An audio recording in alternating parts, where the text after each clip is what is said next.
కార్యక్రమాన్ని మీకు సహసమర్పిస్తున్న వారు ఆధునిక వైద్యాన్ని అందరికీ అందుబాటులో తెచ్చిన హాస్పిటల్స్ ఇమేజ్ హాస్పిటల్.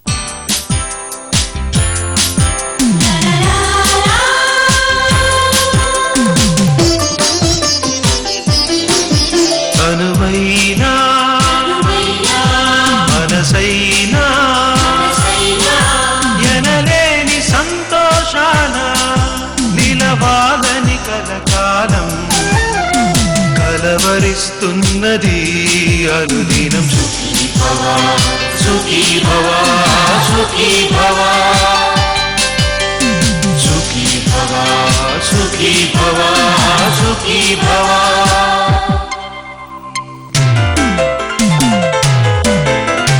వైద్యసాగరం మతించి అందించిన అమృత సారం సందేహాలను తీర్చే సమాధానాల విరిహారం.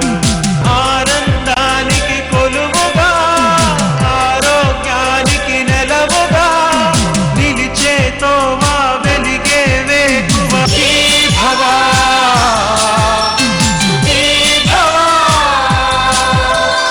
నమస్కారం, సుఖీభవకు స్వాగతం. ఈరోజు కార్యక్రమాలు: మెనోపాజ్ సమస్యలకు హోమియో చికిత్స, పిల్లలపై టీవీ కంప్యూటర్ల ప్రభావం ఎంత, ప్రేక్షకుల ఆరోగ్య సమస్యలకు నిపుణులైన వైద్య బృందం అందించిన సమాధానాల మాలిక. ప్రతి స్త్రీ జీవితంలో మెనోపాజ్ అనేది ఒక ముఖ్యమైన దశ. నెలసరి ఆగిపోయే ఈ దశలో అనేక శారీరక మానసిక సమస్యలు ఎదురవుతూ ఉంటాయి. సాధారణంగా 40-45 ఏళ్ల వయసులో కనిపించే ఈ మెనోపాజ్ దశలో ఎదురయ్యే ఆరోగ్య సమస్యల్ని అధిగమించడం ఎలా, దీనికి హోమియోలో ఎలాంటి చికిత్స లభిస్తుంది మొదలైన విషయాల గురించి ఇవాళ ఎపిసోడ్లో తెలుసుకుందాం.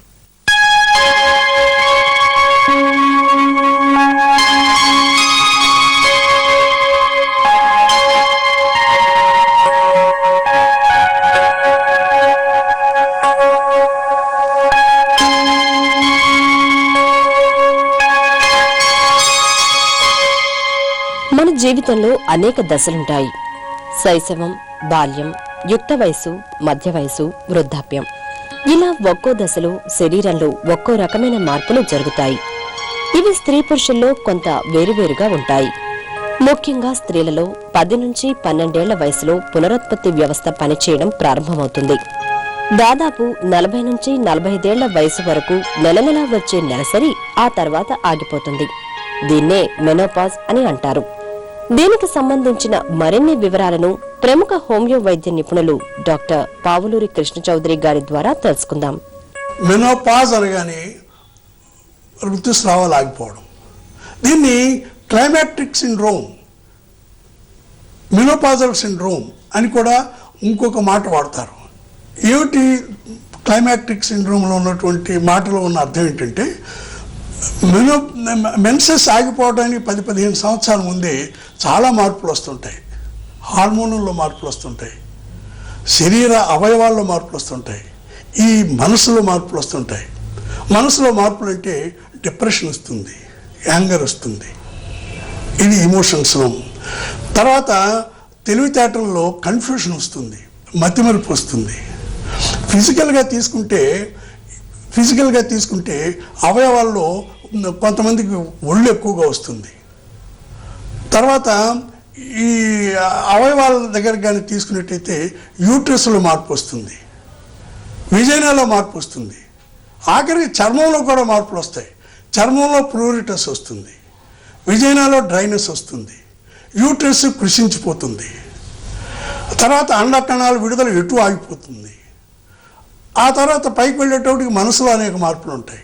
అందువల్ల మెనోపాజ్ అనగానే మనం ఏదో ఒక మెన్సెస్కి సంబంధించిన అంశం కాకుండా కాలచక్ర ప్రభావానికి సంబంధించినటువంటి అంశంగా పరిశీలించి ఔషధాలు ఎంపిక చేసి వాడుకోవాలి. కానీ ఏదో ఈస్ట్రోజన్ ఇచ్చాము ఇంకోటి ఇచ్చామంటే కుదరదు. అందువల్ల ఈస్ట్రోజన్ రిప్లేస్మెంట్ థెరపీ ఆరంభించి కొన్ని చిక్కులకి గురవుతున్నారు. అది క్యాన్సర్. ఈ రకంగా విశ్లేషించినప్పుడు మనం పూర్తిగా ఈస్ట్రోజన్ అనేటువంటి హార్మోను లేదా ప్రొజెస్టెరాన్ హార్మోన్ అనేటువంటి దృష్ట్యా కాకుండా మనం ప్రకృతి దృష్ట్యా ఆలోచించి మనం కాన్స్టిట్యూషనల్ రెమెడీస్ కానీ, అంటే హోమియో వైద్యంలో మనం ఇచ్చేటువంటి ఔషధాలు ఉన్నాయి, అవి అన్ని స్థాయిల్లో అంటే ఇంటెలిజెంట్ మానసిక స్థాయి, శారీరక స్థాయి, అట్లాగే అవయవాల స్థాయిల్లో వచ్చే మార్పులను గమనించి ప్రత్యేక ఔషధాలు వాడుకోవచ్చు. నెలసరి ఆగిపోయే దశలో స్త్రీలలో శారీరక సమస్యలే కాదు, మానసిక సమస్యలు వారిని వేధిస్తుంటాయి. వారి ప్రవర్తనలో వారికి తెలియకుండానే రకరకాల తేడాలు కనిపిస్తుంటాయి. ఒక్కోసారి ఉన్నట్టుండి ఏడ్చేస్తారు, ఊరికే చికాకు పడుతుంటారు. ఏ విషయం మీద అంతగా ఆసక్తి చూపరు. దాంపత్యంలోనూ ఆసక్తి సన్నగిల్లుతుంది. కాస్త మతిమరుపు కూడా ఉంటుంది. తొందరగా నిర్ణయాలు తీసుకోలేరు. చాలా మంది ఈ సమయంలో చిన్న చిన్న విషయాలకే బెంబెలెత్తిపోతుంటారు. మరి ఇలాంటి సమయంలో హోమియోలో ఎలాంటి చికిత్స లభిస్తుందో తెలుసుకుందాం. ముఖ్యమైనటువంటి కొన్ని ఔషధాల్లో లాకిసిస్ ఒకటి. లాకిసిస్ స్వభావం చాలా జలసి ఎక్కువ. Lachesis over stimulated individual and they want expression for their stimulation. ఎలా ఉంటుందంటే వాళ్ళు మాట్లాడటం మొదలు పెడితే ప్రక్క వాళ్ళని ఎవరిని మాట్లాడినవారు, వాళ్ళు మాట్లాడాల్సిందే. వాళ్ళకి ఇంట్లో అథారిటీగా వాళ్ళ ఇది పెత్తనం సాగించుకోవాల్సిందే. లాకిసిస్. అలాగే సెపియా తీసుకోండి. సెపియా స్టేసిస్ అంటే జీవ కార్యాలన్నీ కూడా ఒక రకంగా స్తంభించిపోయినాయి అనిపిస్తుంది. అంటే మనస్సు కూడా స్తంభించిపోయినట్టు, అంటే ఏ పని చేయబుద్ధి కాదు, విసుగు పుడుతుంది, విరక్తి పుడుతుంది. తర్వాత వీళ్ళకి ఆఖరికి సంతోషం కలిగించేటువంటి అంశాలు కూడా సంతోషం కలిగించవు. ఫర్ ఎగ్జాంపుల్ ఇంటర్ కోర్స్ ఉన్నదనుకోండి, అది కూడా వీళ్ళకి ఇష్టం ఉండదు. అది సెపియా స్త్రీల లక్షణం. అలాగే పల్స్టిల్లా తీసుకోండి. పల్స్టిల్లా ఎప్పుడు వీపీగా ఉంటుంది, కళ్ళ నీళ్ళు పిలవకుండానే బయటకు వస్తుంటాయి. తర్వాత వాళ్ళకి ఎంతసేపు ఉన్న ఓదార్పు, నలుగురు వాళ్ళని చాలా అభిమానంగా చూడాలి, ఇలాంటి అంశాలు ఉంటాయి. మామూలుగా హార్మోనల్ డిస్టర్బెన్స్ ఏమన్నా పల్స్టిల్లా ముఖ్యం. అలాగే సర్క్యులేటరీ డిస్టర్బెన్స్ ఉన్న పల్స్టిల్లా ముఖ్యం. తర్వాత గుర్తుంచుకోదగినటువంటి ముఖ్య ఔషధం నాట్రియం యూరియాటికం. నాట్రియం యూరియాటికం వ్యక్తులు సాధారణంగా చాలా రిజర్వ్డ్గా ఉంటారు. వాళ్ళకి స్నేహితులు కూడా చాలా తక్కువ, చాలా మితంగా మాట్లాడతారు, చాలా కోపం ఎక్కువ. వాళ్ళు ఏదన్నా వాళ్ళకి మానసిక గాయాలు తగిలితే మర్చిపోలేరు. సాధారణంగా ఆహారంలోకి వచ్చేవాడికి ఉప్పు చాలా ఇష్టం. తర్వాత ముఖ్యంగా ఈ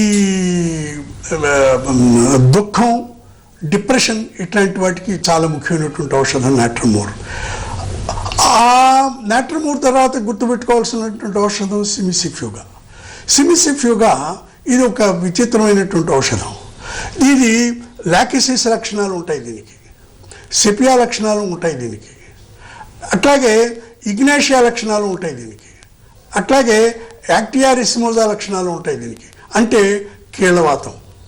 తర్వాత ఈ సర్క్యులేటరీ డిస్టర్బెన్సెస్, తర్వాత ఈ ఉద్వేగపరమైనటువంటి బాధలు, ఇవన్నీ గుర్తుపెట్టుకుని సిమిసిఫ్యూగా వాడుకున్నట్లయితే ఈ మెనోపాజ్ స్త్రీలకు చాలా మానసికంగా, శారీరకంగా సుఖంగా ఉంటుంది. మెనోపాజ్ దశలో వచ్చే సమస్యలు ప్రతి స్త్రీలోనూ సహజమే. అయితే అవి ఒక్కొక్కరిలో ఒక్కోలా కనిపించవచ్చు. ఆయా సందర్భాల్లో స్త్రీ మానసిక, శారీరక లక్షణాలకు అనుగుణంగా హోమియో ఔషధాలను ఎంపిక చేసుకుంటే ప్రయోజనం కనిపిస్తుంది. మెనోపాజ్ దశలో ఎదురయ్యే శారీరక, మానసిక సమస్యల్ని అధిగమించడం ఎలాగో తెలుసుకున్నాం కదా. ఇప్పుడు ఒక సాధారణ ప్రశ్న: పక్షవాతం ఎందుకు వస్తుంది?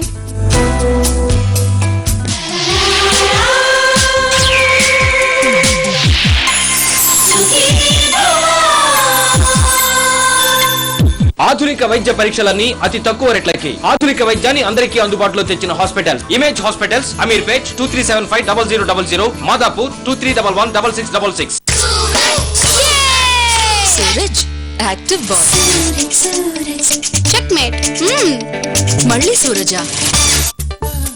సూరజ్ సూరజ్ సూరజ్, ఇది ఎలా సాధ్యం? ఎలాగైనా తెలుసుకోవాలి. సూరజ్ హెల్త్ సీక్రెట్ ఏమిటి? ప్రియా సన్ఫ్లవర్ ఆయిల్ ఫ్యామిలీ ఆరోగ్య విషయంలో ఎంతో జాగ్రత్త తీసుకోవాలి. వంట నూనె విషయంలో నో కాంప్రమైజ్. ఆరోగ్యంగా ఉంటేనే కదా ఏదైనా సాధించగలం. అందుకే ప్రియా సన్ఫ్లవర్ ఆయిల్ మా జీవితంలో ఒక భాగమైంది. Come come come.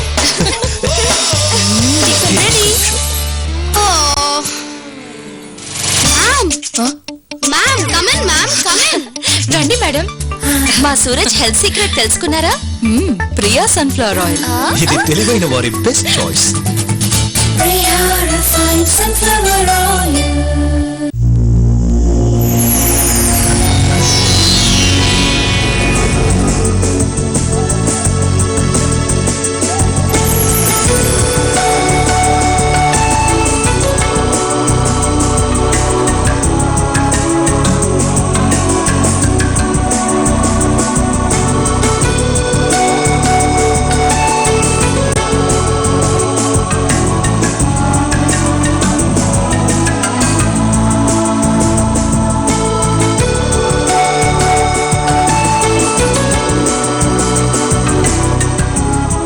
సకల కళల సమ్మోహనం కళాంజలి.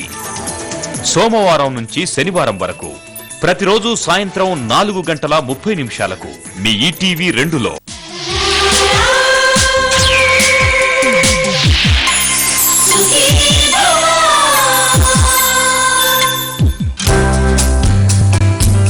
పక్షవాతం ఎందుకు వస్తుంది? పక్షవాతం ముఖ్యంగా 2 రకాలు. ఒకటి వచ్చేది ఎందువల్ల అంటే రక్త ప్రసారం మెదడుకు ఆగిపోతే దాన్ని ఇస్కెమిక్ స్ట్రోక్ అంటారు. అది మెయిన్ పక్షవాతం అనుకునేది, అది చాలా కామన్. ఇకపోతే కొన్నిసార్లు రక్తనాళం మెదడులో చిట్టినా కూడా పక్షవాతం వస్తుంది. ఎందుకంటే కాలు చేయి ఎప్పుడైతే పడిపోతాయో దాన్ని పక్షవాతం అంటాం. అలాగే మెదడులో ఎక్కడెక్కడ దెబ్బతింటుందో దాని ప్రకారం పక్షవాతంలో వేరు వేరు విధాలుగా మనకి కనిపించవచ్చు. ఇప్పుడు టీవీ అనేది మన జీవితంలో ఒక విడదీయరాని వస్తువుగా మారిపోయింది. విజ్ఞానం, వినోదమే కాదు, సమాచారాన్ని అందించడంలో కూడా టీవీలు ముందుంటున్నాయి. ఇటీవలి కాలంలో కంప్యూటర్లు, ఇంటర్నెట్లు ఇంటింటికి విస్తరించాయి. ఈ ఇంటర్నెట్లు, కంప్యూటర్లు, టీవీల ప్రభావం పెద్దల కంటే కూడా పిల్లలపై ఎక్కువగా కనిపిస్తుంది. సరైన జాగ్రత్తలు తీసుకోకపోతే ఇవి పిల్లలపై దుష్ప్రభావాన్ని చూపించే ప్రమాదం ఉంది. టీవీ, ఇంటర్నెట్లు పిల్లలపై ఎలాంటి ప్రభావాన్ని చూపిస్తున్నాయో, ఈ విషయంలో తల్లిదండ్రులు ఎలాంటి జాగ్రత్తలు తీసుకోవాలో ప్రముఖ పిల్లల వైద్య నిపుణులు డాక్టర్ సుదర్శన్ రెడ్డి గారి ద్వారా ఇప్పుడు తెలుసుకుందాం. నమస్తే డాక్టర్ గారు. నమస్కారం. డాక్టర్ గారు, ఇప్పుడు మనం చూస్తూనే ఉన్నామండి, ప్రతి ఒక్కళ్ళ జీవితంలో టీవీ అనేది విడదీయరాని వస్తువుగా మారిపోయింది. మరి దీని ప్రభావం పిల్లలపై ఎలా ఉందంటారు? ఈ కాలంలో టీవీ రిమోట్లు పిల్లలకు ఆట వస్తువులు అయిపోయినాయి. ఈ ఆట వస్తువులు అయిపోయి టీవీలు ఈ పిల్లలందరినీ తోలుబొమ్మలు లేక ఆడిస్తున్నాయి. ఈ టీవీ మూలంగా వాళ్ళు ఆడుకోలేక స్నేహితులతో, ఇంట్లో వాళ్ళతో మాటామంతి లేకుండా బద్ధకస్తులుగా, ఒక రకంగా ఇంట్రోవర్ట్గా మారిపోతున్నారు. మరి దీంతో పాటు మంచి ఉంది, చెడు ఉంది.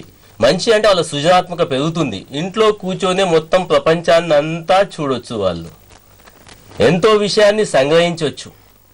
సో దీంతో పాటు మంచి చెడు 2 మిళితమై ఉన్నాయి. మంచిని తీసుకోవాలి, చెడుని తగ్గించుకోవాలి. డాక్టర్ గారు, టీవీ వల్ల మంచి చెడు 2 ఉన్నాయన్నారు కదండి, మరి దీని వల్ల కలిగే ప్రయోజనాలు ఏంటండి? దీని పిల్లలు మంచిగా ఎలా మలుచుకోవాలంటారు? ఈ కాలానికి టీవీతో ఎన్నో ప్రయోజనాలు ఉన్నాయమ్మా. ఎంతో విజ్ఞానాన్ని సంపాదించవచ్చు, వినోదాన్ని ఒక దగ్గర కూర్చొని అనుభవించవచ్చు, ఎక్కడెక్కడి సమాచారాన్ని ప్రపంచంలో నుంచి అన్ని ఒక్క దగ్గర మనం సంగ్రహించవచ్చు. దీంతో పాటు మన సంస్కృతి సాంప్రదాయాలను అన్నిటినీ మనము ఉనికి పుచ్చుకోవచ్చు. సో ఇవన్నీ ప్రయోజనాలు మన పిల్లల్ని ఒక ముందడుగు వేయడానికి తోడ్పడతాయి ఇవన్నీ. డాక్టర్ గారి, టీవీ వల్ల దుష్ప్రభావాలు కలిగే అవకాశం ఉందన్నారు కదండి, మరి పిల్లల జీవితాలను ఇది ఎలా ప్రభావితం చేస్తుందంటారు? అవునండి, ఇప్పుడు సినిమాల్లో ప్రదర్శించే హత్యలు, మానభంగాలు, హింసలు ఇవన్నీ పిల్లల మనసుకు హత్తుకుంటున్నాయి. ఈ హత్తుకోవడం వల్ల వాళ్ళ సమస్యలను పరిష్కరించుకోవాలంటే ఇది కూడా ఒక మార్గమేమో అని అనుకుంటున్నారు. దీని ప్రభావం మనం పాశ్చాత్య దేశాల్లో చూస్తూనే ఉన్నాము. వాళ్ళు సెక్స్, క్రైమ్, డ్రగ్స్ అవన్నీ సినిమాల్లో చూసి చూసి చూసి వాళ్ళ నిత్య జీవితాల్లో కూడా అవే ప్రదర్శిస్తున్నారు. ఇప్పుడు బడిలో కానివ్వండి, వాళ్ళ మనసుకు తగింది కాలేదనుకో, జేబులో నుంచి పిస్తోల్ తీస్తున్నారు, తెలకబెట్టి టీచర్ అనే కొడుతున్నారు. ఇవన్నీ దేని వల్ల వస్తున్నాయి? ఇవన్నీ వాళ్ళు చూసే టీవీ ప్రదర్శనల వల్ల, సీరియళ్ల వల్ల, ఇవన్నీ వాళ్ళు చూసేది వాళ్ళు చేస్తున్నారు. సో ఇవన్నీ ప్రభావం ఎట్లయినా ఉంటుంది పిల్లల మీద. ఇవే కాకుండా ఇప్పుడు చూడండి, అడ్వర్టైజ్మెంట్స్ ఉన్నాయనుకోండి, సిర్ ఉఠాకే పియో అంటే తల ఎత్తి తాగండి అని పానీయాలను చూపిస్తున్నారు. అంటే ఏమి మనము చెప్తున్నాం పిల్లలకు? ఇది ఒక మంచి పని, గొప్ప పని అని చెప్తున్నాము.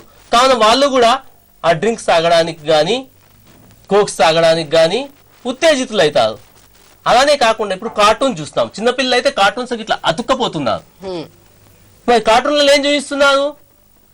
ఎలుక పిల్లిని చంపడము, పిల్లిని ఎలుక బోల్తా కొట్టడము, డక్కును కుక్క కొరికేయడము, డక్కు కుక్కను బోల్తా పడేయడము, ట్రాప్ చేయడము, అవి దానికి దెబ్బలు తాకితే సంతోషించడము, అవి వాళ్ళు దెబ్బలు తాకి సంతోషిస్తుంటే పిల్లలు కూడా ఒక హింస జరుగుతుంటే సంతోషపడుతున్నారు. అందుకోసమే ఎవరికైనా తోటి వాళ్ళకి దెబ్బ తాకగానే ఎలా తాకింది ఎలా చూద్దామని ఉత్తేజితులయ్యి అదొక ఏదో మనసుకు ఉల్లాసం కలిగే, ఆహ్లాదం కలిగే ప్రదర్శన మాదిరిగా చూస్తున్నారు. ఇప్పుడు రోడ్డు మీద ఎవరికి యాక్సిడెంట్ అయింది అనుకో, 10 మంది గుమిగూడి తల పుదియ బలిగిందిరా, నేను పేగులు చూసినానురా, ఎందుకు ఆ సంతోషం, ఎందుకు లోపల సాడిస్టిక్ ప్లేజర్ ఎందుకు అంటే ఈ కార్టూన్ చూసి చూసి చూసి హింసను కూడా ఒక ఆహ్లాదకరంగా వాళ్ళు తీసుకొని వాళ్ళ జీవితాలను అలా మలుచుకుంటున్నారు. సో ఇవన్నీ ఒక రకంగా మనసును కదిలించి, మనసును మార్చి వాళ్ళ జీవితాలను కూడా మార్పు చేసే ప్రదర్శనలు ఇవన్నీ.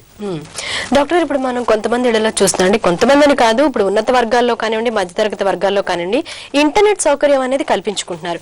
మరి దీని వల్ల ప్రయోజనం ఏంటంటారు? ఇప్పుడు ఇంటర్నెట్ అనేది చాలా తప్పనిసరి అయిపోయిందమ్మా. పెద్దలే కాదు, చిన్న పిల్లలు కూడా, స్కూల్ గోయింగ్ చిల్డ్రన్ కూడా ఇంటర్నెట్ చూడడము, కంప్యూటర్ వాడడము ఒక మామూలు అయిపోయింది. ఎందుకంటే ఈ ప్రపంచీకరణలో, ఈ నూతన యుగంలో ఇప్పుడు కమ్యూనికేషన్ సిస్టమ్ పెరిగింది. ఈ ఇంటర్నెట్ వల్ల వాళ్ళు ఎన్ని అసాధ్యమైన పనులన్నీ ఇప్పుడు సాధ్యం చేసుకోగలుగుతున్నారు. ఇంటికాడనే కూర్చొని అన్ని పనులు చేసుకుంటున్నారు, అప్లికేషన్లు రాసుకుంటున్నారు, టెలిఫోన్ మాట్లాడుకుంటున్నారు, ఒకరితో ఒకరు కమ్యూనికేషన్ సిస్టమ్ పెంచుకుంటున్నారు, వాళ్ళ సమస్యలను పరిష్కారం కూడా కనుక్కుంటున్నారు. అలానే ఇంట్లో కూర్చొని ఇది బుకింగ్ చేయడం కానీ, అది అన్ని సాధ్యాసాధ్యాలు అన్నీ ఒక తీరుగా కంప్యూటర్తో చిటికల మీద అయిపోతున్నాయి. ఒక మౌస్ మీద ఒక క్లిక్ కొడితే అన్ని పనులు అయిపోతున్నాయి. కనుక మనము ఈ ఇంటర్నెట్ను, టీవీని సృజనాత్మకంగా, క్రియాత్మకంగా మనం ప్రగతికి సోపానంగా ఇవన్నీ వాళ్ళు నేర్చుకోవాల్సిందే. కానీ కొన్ని కొన్ని జాగ్రత్తలు తీసుకొని వీటిని వాడుకుంటే మనకు చాలా ఉపయోగపడతాయమ్మా ఈ పిల్లలకు కూడా. అంటే మరి వీటి వల్ల నష్టాలు ఏమైనా ఉన్నాయంటారా? మరి నష్టాలంటే ఈ మధ్య కాలంలో మీరు చూస్తూనే ఉన్నారు, సైబర్ క్రైమ్స్ అని. పెద్దలే కాదు, పిల్లలు కూడా సైబర్ క్రైమ్స్ కు పాల్పడుతున్నారు. వాని ఈమెయిల్ హ్యాక్ చేయడము అదొక సంతోషం, వాళ్ళకు సంబంధించింది వీళ్ళు కనుక్కోవడము సంతోషం.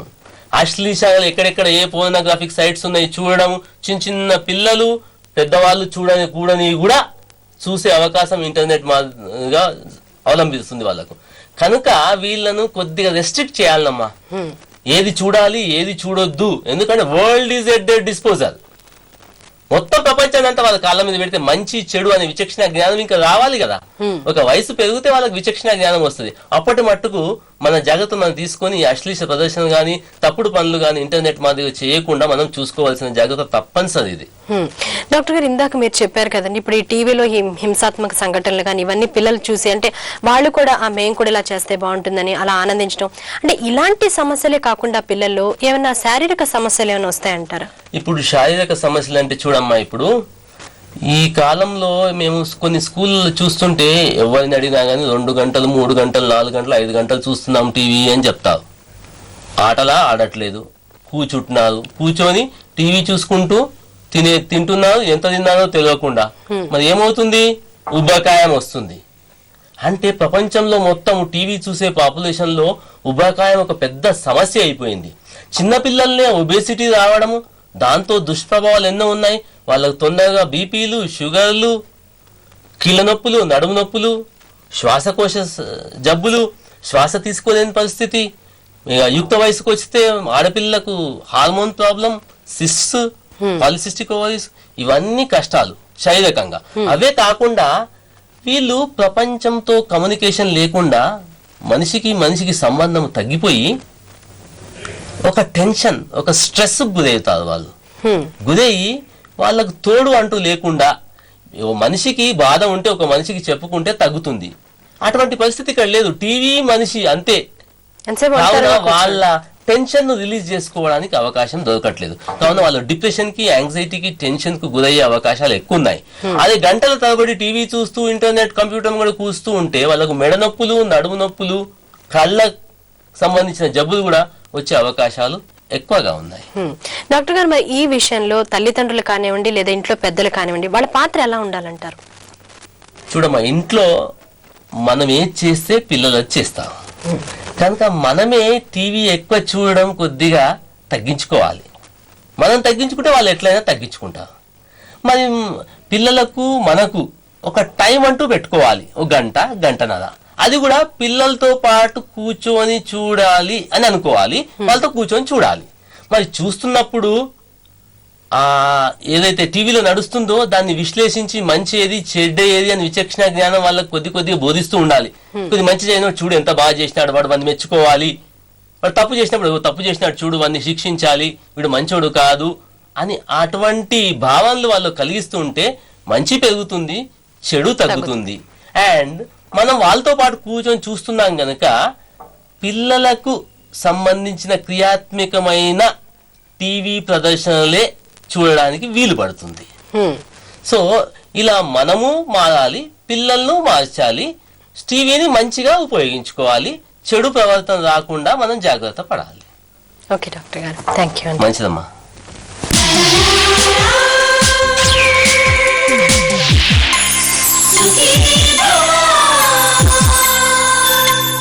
ఇమేజ్ హాస్పిటల్స్ లోని వైద్య సేవలు సెంట్రల్, స్టేట్ గవర్నమెంట్ మరియు ప్రైవేట్ సంస్థలచే గుర్తింపు పొందాయి. Image hospitals, Ameerpet 23750000, Madhapur 23116666.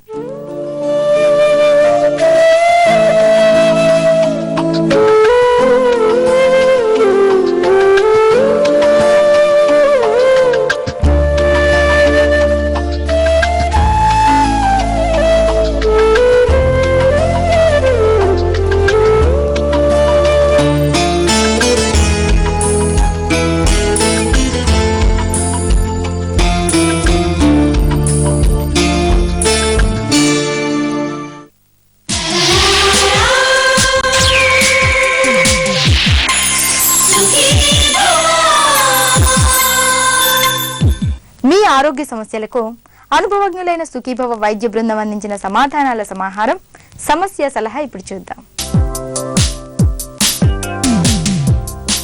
ఈ లెటర్ని గుంటూరు జిల్లా రావెల నుంచి పుల్లారెడ్డి మనకు రాస్తున్నారండి. నాకు 65 ఏళ్లు, మూత్రం ఎక్కువగా వస్తూ ఉంటుంది. డాక్టర్ని సంప్రదిస్తే ఈ వయసులో ఇంతే అన్నారు. మరి సమస్య తీరే మార్గం లేదా?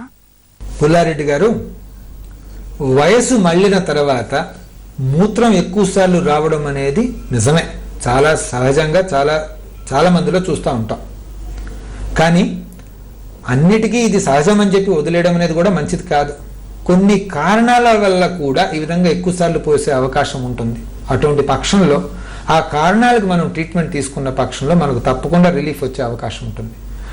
ఉదాహరణకు ఒక కారణం ఏంటంటే మూత్రం వచ్చే నాళంలో ప్రాస్టేట్ అనే గ్రంథి పెరిగి ఉండడమో, లేక మూత్రాశయంలో స్టోన్స్ అనే తయారై ఉండడమో, దీనివల్ల కూడా మూత్రం ఈ విధంగా ఎక్కువసార్లు రావడం జరుగుతుంది. అల్ట్రాసౌండ్ స్కాన్ అనే పద్ధతిలో ఒక్కసారి మూత్రాశయంది, ప్రాస్టేట్ అనే గ్రంథిది మనం ఇన్వెస్టిగేట్ చేయించుకున్న తర్వాత కారణం ఏంటో తెలుసుకొని ఆ కారణంకి మనం ట్రీట్మెంట్ తీసుకుంటే మీకు తప్పకుండా రిలీఫ్ వచ్చే అవకాశం ఉంటుంది. కొంతమందిలో ఏ కారణం లేకున్నా కూడా ఈ విధంగా వచ్చే అవకాశం కూడా ఉంది. అటువంటి వాళ్ళలో ఈ మధ్య కాలంలో టాల్టరిడిన్ అనే మందులు అవన్నీ ఉన్నాయి. ఆ మందులు వాడిన దానివల్ల మీకు రిలీఫ్ వచ్చే అవకాశం ఉంటుంది. ఈ మందులు వాడే ముందు మనం ఈ స్కానింగ్ అనేది చేయించి లోపల ఎటువంటి ప్రాబ్లం లేదు అనుకున్న తర్వాతనే ఈ మందులు వాడితే మంచిది. సో తక్షణం మీరు ఒకసారి స్కానింగ్ చేయించుకొని ఏ కారణం వల్ల ఈ విధంగా మీకు మూత్రం మాటిమాటికి వస్తూ ఉందో చూసుకున్న తర్వాత మీరు దాని తర్వాత మీరు స్టెప్ తీసుకుంటే మంచిదని నా ఉద్దేశం. బాపట్ల నుంచి విఠల్ ఈ లెటర్ రాస్తున్నారండి. నాకు 65 ఏళ్లు, 10 ఏళ్లుగా షుగర్, బీపీ ఉన్నాయి. బరువు 60 కేజీలు. నాకు ఈ మధ్య మోకాళ్ళ నుంచి పాదాల దాకా నొప్పులు వస్తున్నాయి. నా పాదాలు నా ప్రమేయం లేకుండానే కదులుతూ ఉంటాయి. నా పాదాల అడుగు భాగాన ఏదో అవుతున్నట్టుగా అనిపిస్తుంది. ఇదేం సమస్య? నా సమస్య తీరే మార్గం చెప్పండి. విఠల్ గారు, డయాబెటీస్ చాలా ఏళ్ళగా ఉన్నట్లయితే పెరిఫెరల్ న్యూరోపతి అంటే సెన్సరీ న్యూరోపతి అనమాట. ఈ కాళ్ళలో తిమ్మిర్లుగా ఉండటం, అరికాల్లో మంటలు రావటం, ఈ మంటలు రాత్రుళ్ళు ఎక్కువగా ఉంటాయి. మోకాళ్ళ నుంచి పాదం వరకు కూడా రెండు వైపులా బండపారిపోయినట్టు ఉండటం, స్పర్శ జ్ఞానం తగ్గటం, ఇలాంటి లక్షణాలన్నీ కూడా డయాబెటీస్ న్యూరోపతి అని చెప్పుకుంటాం. దీంట్లో ఏం చేయాలంటే ఈ డయాబెటీస్కి వేసుకునేటువంటి మందులు కాకుండా, అంటే మాత్రలు కాకుండా ఇంజక్షన్లు వేసుకోవాలంటే ఇన్సులిన్ ఇంజక్షన్లు వేసుకున్నట్లయితే దాదాపు 6 నెలల్లో మీకు ఉన్నటువంటి ఈ కష్టాల్లో దాదాపు 50% వరకు మనం తగ్గించుకునే అవకాశం ఉందండి. మార్కాపురం నుంచి పవిత్ర ఇలా అడుగుతున్నారండి. నా వయసు 17 సంవత్సరాలు. నేను చాలా లావుగా ఉంటాను. ఎంత డైటింగ్ చేసినా లావు తగ్గడం లేదు. నెలసరి కూడా సరిగా రాదు. డాక్టర్లకి చూపిస్తే హార్మోన్ల ప్రాబ్లం అంటున్నారు. మా అమ్మగారు చిన్నప్పుడు బాగా లావుగా ఉండేవారు. అందరూ తల్లిసాలు అంటున్నారు. లావు తగ్గే మార్గం ఏదైనా ఉంటే చెప్పండి. పవిత్ర గారు, కుటుంబ పరంగా వెయిట్ పెరగడం కొంతవరకు కరెక్టే. ఒబేసిటీ స్థూలకాయం తల్లిలో ఉంటే పిల్లల్లో కొంతవరకు రావడం కరెక్టే. కానీ ఏకే కారణమైనా కూడా ఈ హార్మోన్ సంబంధిత ప్రాబ్లమ్స్ ఉండే అవకాశం ఉంటుంది. దాన్ని నిర్ధారణ చేసుకుని ఉన్నాయా చూసుకుని దాన్ని ట్రీట్మెంట్ చేసుకోవడం అవసరం. మూడో విషయం మోస్ట్ ఇంపార్టెంట్, మీరు స్థూలకాయం తగ్గడానికి ఆహార నియమాలు కొంత బేసిక్గా కనీసంగా పాటించాల్సి ఉంటుంది. తగినంతగా మీరు వ్యాయామం చేస్తున్నారో లేదా అది కూడా చూసుకోవాలి. ఇవి చూసుకున్నాక హార్మోన్ సంబంధిత ప్రాబ్లమ్స్ ఉంటే దాని ట్రీట్మెంట్ చేసుకుంటాము. అది లేని పక్షంలో బరువు తగ్గడానికి ప్రస్తుతము మంచి మెడికల్ ట్రీట్మెంట్ కూడా ఉన్నది. యలమంచిల నుంచి టి శ్రీనివాస్ ఇలా రాస్తున్నారండి. నా వయసు 32 సంవత్సరాలు. ఒకప్పుడు పాన్ పరాగ్ గుట్కాలు బాగా నమిలేవాడిని. ఇటీవలే వాటిని మానుకున్నాను. అయితే మానేసినప్పటి నుంచి తల తిరుగుడు, పళ్ళు పీకడం ఎక్కువైంది. మందులు వాడుతున్నా ప్రయోజనం లేదు. నాకు ఈ బాధలు తగ్గే మార్గం చెప్పండి. శ్రీనివాస్ గారు, మీరు రాసినట్టు ఈ గుట్కా అంటే ఏంటంటే టొబాకో ఒక ఎడిక్షన్ అనమాట. అది నోట్లో ఉండడం మూలంగా, ముఖ్యంగా నోట్లో, నాలుకలో, మళ్ళా లోపల దవడలోను, పళ్ళల్లో కూడా కొంత ఎఫెక్ట్ ఉంటుంది.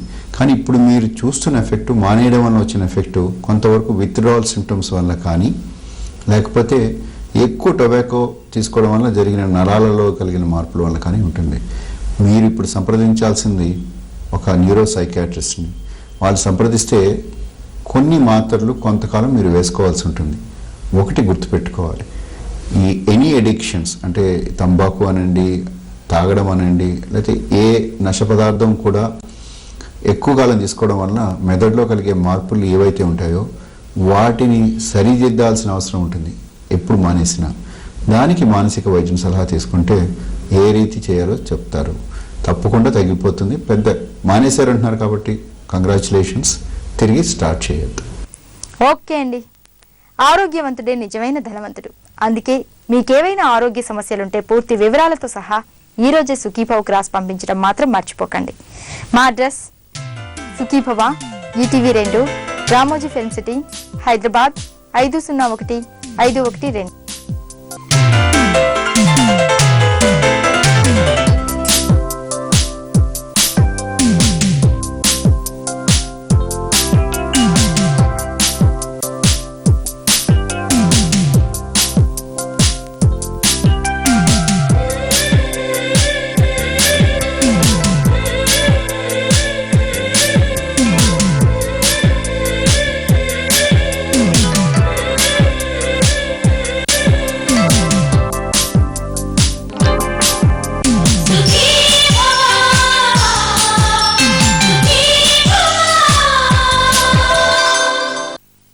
ఈ కార్యక్రమాన్ని మీకు సహ సమర్పించిన వారు ఆధునిక వైద్యాన్ని అందరికీ అందుబాటు